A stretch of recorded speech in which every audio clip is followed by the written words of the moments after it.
आज 1 अप्रैल 2026 से देश और दुनिया में कई बड़े बदलाव होने जा रहे हैं। नए वित्त वर्ष फाइनेंशियल ईयर 2026-27 की शुरुआत के साथ ही इनकम टैक्स, जीएसटी और पेट्रोल के नियमों में बदलाव हुआ है। इस वीडियो में हम आपको बताएंगे आज की 30 सबसे बड़ी और महत्वपूर्ण खबरें जो आपके जीवन पर सीधा असर डालेंगी। तो चलिए शुरू करते हैं। शीतला माता मंदिर में मची भगदड़ के दौरान 9 श्रद्धालुओं की दुखद मौत हो गई है। राज्य सरकार ने मृतकों के परिजनों को मुआवजा देने की घोषणा की।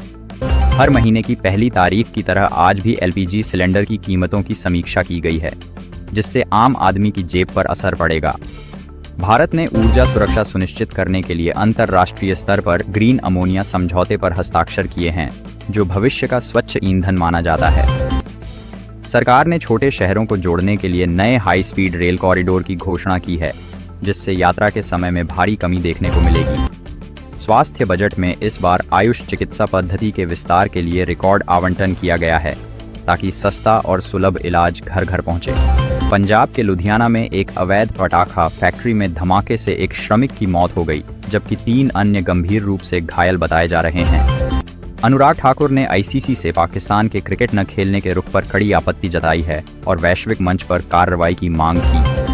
भारत ने G20 देशों के साथ मिलकर अपने डिजिटल भुगतान मॉडल को साझा करने का निर्णय लिया है, जिससे वैश्विक स्तर पर भारत का कद बढ़ेगा। आज से कई निजी और सरकारी बैंकों ने अपनी सेवा शर्तों और न्यूनतम बैलेंस के नियमों में बदलाव किया है। ग्राहक कृपया अपनी शाखा से संपर्क करें। मुख्यमंत्री योगी आदित्यनाथ ने गौ संरक्षण पर आधारित फिल्म गोदान को प्रदेश में मनोरंजन कर से मुक्त कर दिया है, ताकि लोग जागरूक हों। केंद्र सरकार आज करोड़ों किसानों के बैंक खातों में प्रधानमंत्री किसान सम्मान निधि की 22वीं किस्त सीधे ट्रांसफर करने की प्रक्रिया शुरू कर सकती है। पश्चिम एशिया के युद्ध के बीच तेल आपूर्ति सुनिश्चित करने के लिए दक्षिण कोरिया ने भारत के साथ पहला ऑनऑयल स्वैप प्रोग्राम शुरू कर दिया है। आय से अधिक संपत्ति के मामले में किशनगंज के डीएसपी गौतम कुमार के कई ठिकानों पर आर्थिक अपराध इकाई EOW ने आज सुबह दबिश दी है। भारत सरकार ने बेंगलुरु में आर्टिफिशियल इंटेलिजेंस और क्वांटम कंप्यूटिंग के लिए एक नया ग्लोबल इनोवेशन हब खोलने की मंजूरी प्रदान कर दी है। मणिपुर के सीमावर्ती इलाकों में 2 नगा उग्रवादी गुटों के बीच खूनी संघर्ष की खबरें आई हैं।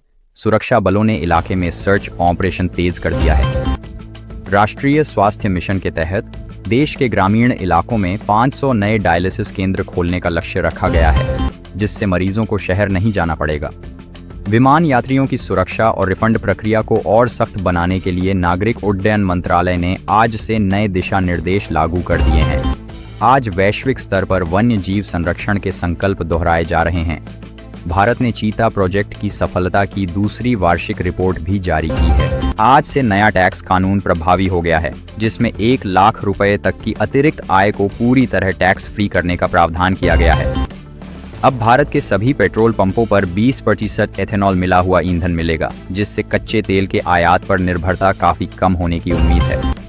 इसराइल और ईरान के बीच संघर्ष 33वें दिन भी जारी है। नेतन्याहू ने स्पष्ट किया है कि अभियान लक्ष्यों की प्राप्ति तक बिल्कुल नहीं रुकेगा। ईरान के राष्ट्रपति मसूद पेजेश्कियन ने युद्ध रोकने की इच्छा जताई है, लेकिन अमेरिका और इसराइल से भविष्य में हमला न करने की लिखित गारंटी मांगी है। गृह मंत्री अमित शाह की तय समय सीमा आज समाप्त हो रही है।